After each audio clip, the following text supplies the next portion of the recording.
Packers fans, this is the Packer Mentality Podcast where I try to keep you up to date and shed a little light on what is happening on and off the field with the Packers. Whether you are new to the channel or you've joined me before, welcome and thank you so much for being here. Before we get going, please take a minute, help me build this channel and hit the subscribe button. And when we're done, go out on social media and follow me at Packer Mentality. Packer fans, we can finally breathe. The Packers snapped their losing streak with a 20-3 victory over the Los Angeles Rams. It's not perfect. It was frustrating and disappointing at times, and there are definitely plenty of things that the Packers need to fix. But it's a win. Let's knock out the negatives quickly so we can enjoy some good performances. Penalties. 8 penalties for 57 yards. Most of them came early in the game, once again, hurting the Packers. And they came in some really critical moments. On the very first possession of the game, Packers defense forces a punt, which is great.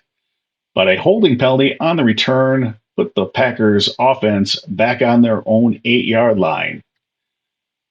Two different fourth down and short situations for the offense. And they get called for offsides on the offensive line.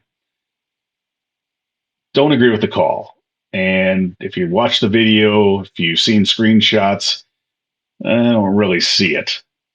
But after the first one, that should have been a big hint on how they should be lining up and where they should be lining up.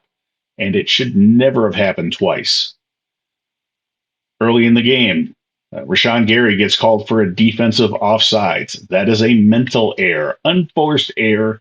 He's been playing this game way too long to do something like that.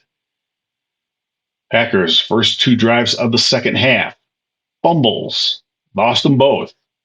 They are the first two fumbles that the Packers have had this season, but it's still inexcusable. Offensive line still allowing too many pressures, still too many mistakes. They allowed 4 sacks today and need to get that cleaned up. Once we can get past those mistakes, there were a bunch of positives in this game.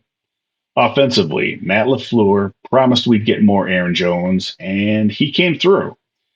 Jones with 24 touches, 99 yards, and a rushing touchdown. The running game was solid. 38 carries, 184 yards. Combination of Jones, A.J. Dillon, Emmanuel Wilson, who late in the game had a huge 31-yard run to seal the win. And I believe that is the longest run by a Packer so far this season. Passing game looks so much better today, and probably because there were no dropped passes. Nice games from Luke Musgrave and Dontavian Wicks. Romeo Doubs and Jaden Reed both had big catches for first downs. Still not getting the ball often enough to Christian Watson, though. Just one catch, but it was a huge play. Unfortunately, he came down rough on the tackle and had to leave the game. Haven't heard yet what his condition is, but I hope he's okay. Jordan Love today was good. 20 of 26, 228 yards, 1 touchdown. That was a really nicely designed and nicely executed play that got the ball to Luke Musgrave for his first NFL touchdown. Jordan Love finished the day with 115 passer rating, and it was nice to see him lead a 2-minute drill at the end of the first half that got them into scoring position. Unfortunately, missed the field goal. Now, if you are a Jordan Love hater and you've been lobbying for him to get benched, consider this. There were 8 drives by the Packers offense that weren't derailed by penalties or fumbles. 6 of those 8 drives led to either scores or a field goal attempt, or they ran out the clock. So 6 of 8 drives were successful when he isn't sabotaged by mistakes. The defense. forced two fumbles, and the offense turned those into 10 points. Packers played complementary football. Fumble recovery led to a touchdown in the first half. An interception in the second half led to a field goal. This defense was pretty good all game. They only gave up 3 points. You can say it was a bad offense with a backup quarterback, but guys still have to go out there and do their jobs.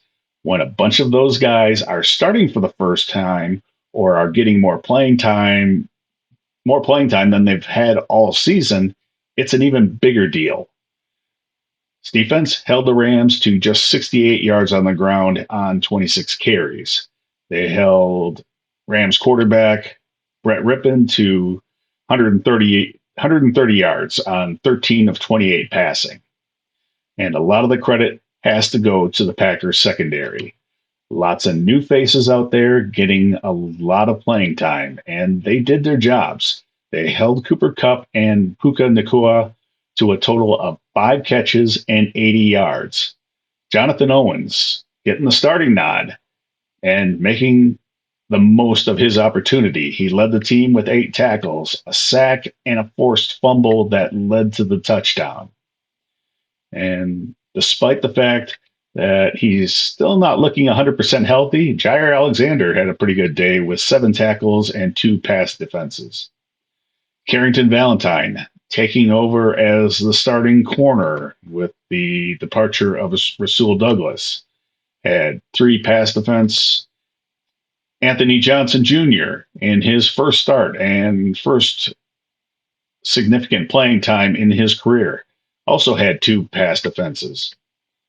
There's plenty of room for improvement. Green Bay still needs to play better and have better focus and discipline early in the game, where a lot of the penalties have been happening.